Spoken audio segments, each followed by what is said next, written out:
what I'm saying? It's foreign land to you, and you know the belly of the beast of where you at. Right. But here's the problem.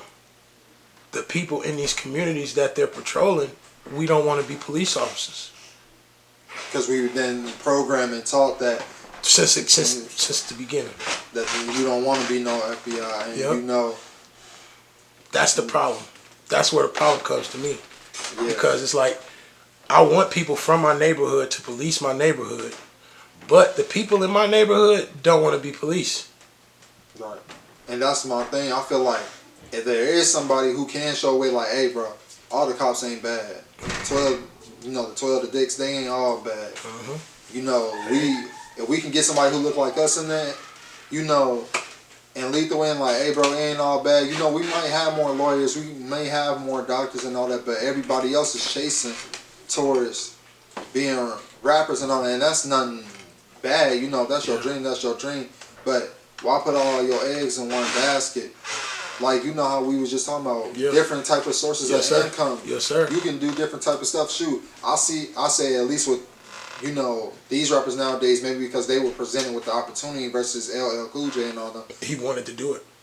Like they wanted to do it then. Yeah. Now it's just, I wrote one song and it blew up, so now I'm going to be a rapper. Right. That's what you mean, I understand. Yeah, and it's just like, also they invested their money into a lot of other stuff. I just think that's just the whole thing. We got to make everything black owned with black money, just like Furious Style said, the Boys in the Hood. Yes, sir. You know what I believe? This is my last belief. I believe that the way we can fix these neighborhoods is if, now this is just a small way of thinking. I said this several times, but this is my way of thinking. So let's just talk about, let's just say Gary, Indiana. Right. Gary, Indiana is the size of the South Side, correct? Just about. Yes, sir. We can just say that. Yeah. So just imagine if everybody in every home in Gary, Indiana put up $100 for every person in the household, including babies.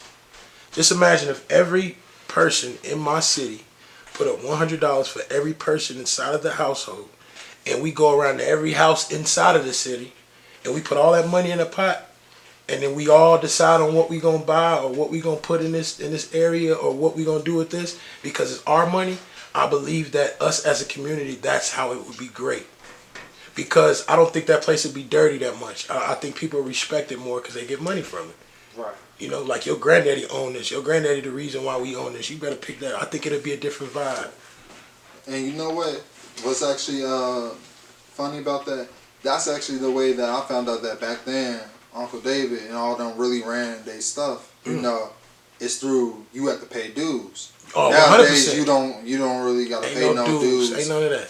But you pay dues, and when you get enough money, you buy whatever you basically need, whether that's towards the neighborhood, towards y'all. Yes, sir. It was the whole family. So that's actually a good idea. I didn't even think about it. Something like that. Yeah. That's good. Great minds think alike, young man. We came together for a reason, man. Yes, sir. For real, bro. So how was your childhood? My childhood was actually pretty good. I actually grew up in the suburbs. What's it called? Evergreen Park. It's right by what's it called? Evergreen. The South Side. But I was always in the city, actually, off of 69th and Western. I was always hanging around there. If y'all don't know what it is, I can say this. Then basically taken over by Face World, all that other stuff. If y'all know that, that's Face World off of, you know what block. I ain't going to say it, but basically my child was pretty good. The basic stuff, fights, all that other stuff, especially over there. I think going over there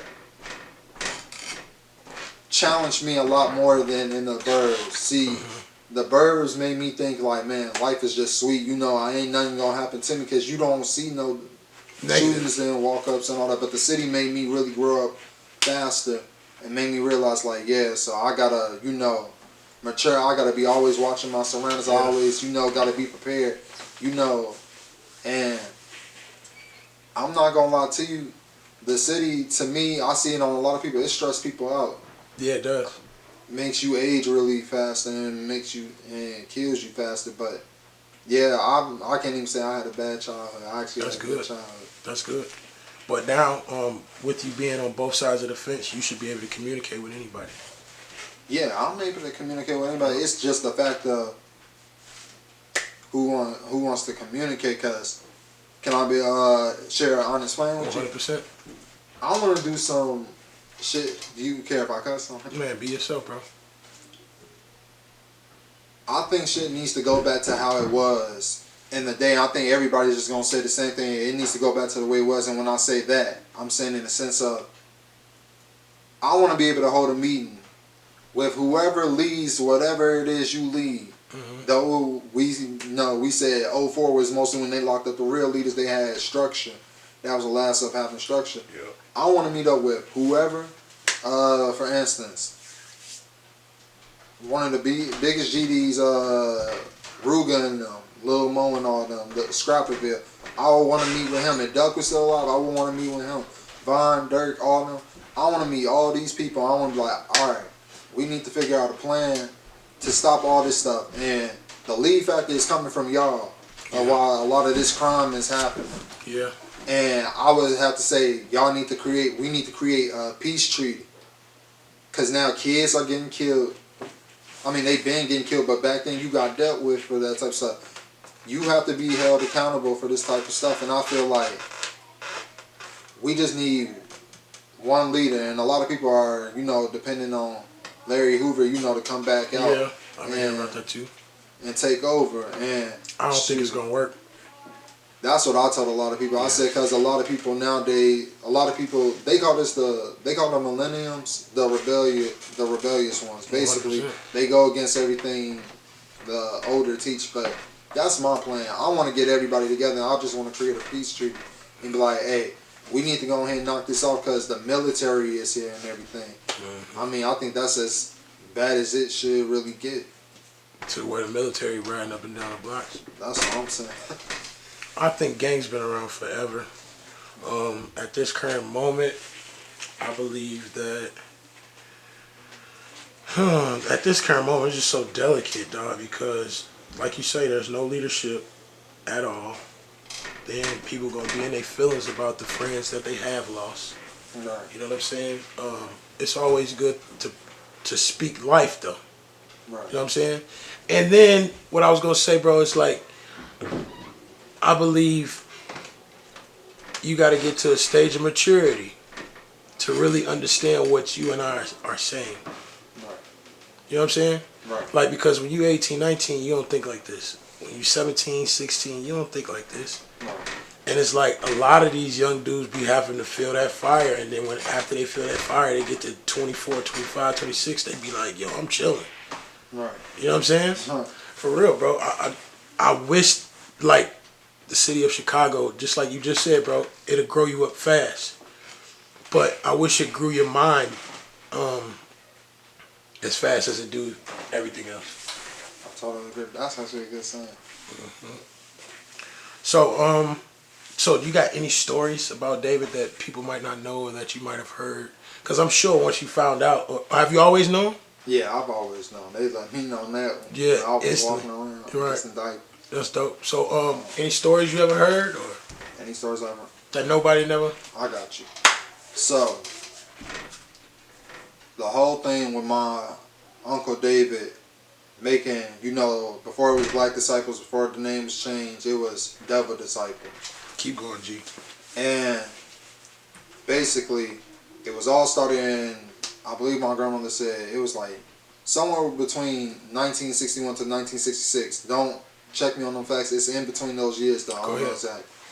But my Uncle David was about 14. My grandma was 11, she said. And she said this boy named Champ, he was a neighborhood bully.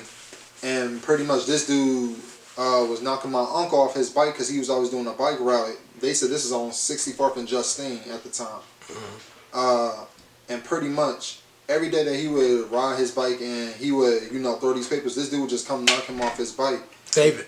Yeah, they would. The dude would come knock David off his bike. I got you. And basically, this guy named Emmanuel, he had to been about 18. My grandma said, real big dude, dark skinned dude. She said, "Hey David, why you letting this dude pick on you?" Pretty much. And he said, "You know what? We gonna get you up in the boxing ring with this nigga." And basically, they created this whole boxing ring She didn't give me the location or anything, but Yeah. they created a whole boxing ring. And basically, Emmanuel was like, all right, y'all gonna fight till somebody get knocked out.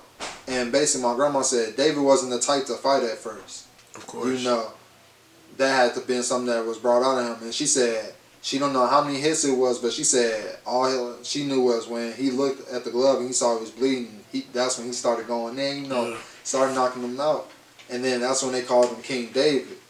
And you know, him and actually Champ became real cool. And you know, that's when Emmanuel was like, y'all need to become, you know, a boys club, an organization. So just to clear that up, the Devil Disciples, aka the Black Disciples or Black Gangster Disciples, was never originally a gang. It was a boys club. Dope. And pretty much he chose out David, Shorty, if you know who King Shorty King is. Shorty, I met King Shorty. No, I didn't. I just lied. I met Don Durkee. Don Durkee. Yes, sir. I actually got something to say about him after. It was him, I forgot the rest of the names, but basically made up the 12 people, and he said, I'm going to call y'all the 12 disciples. And he said, or the disciples, because, Jesus you know, said 12. I got you. He had followed 12 disciples, and basically, that's what just ended up happening. Then, you know, none of the legal stuff and all that stuff came until, you know, 67, 68, 69, all that stuff. They was honestly helping people. They was like the Black Panthers basically before the Black Panthers. In our neighborhood, yes, right, sir. free lunch program, all that stuff. Yeah, I heard about that too. Yeah, and actually I think when Martin Luther King came to Washington Park in like 65, 66, he asked them to, you know, protect him and everything else, and they walked him all the way to Washington Park where he made his speech. That's dope. The disciples did. Yeah, the disciples did. That's dope.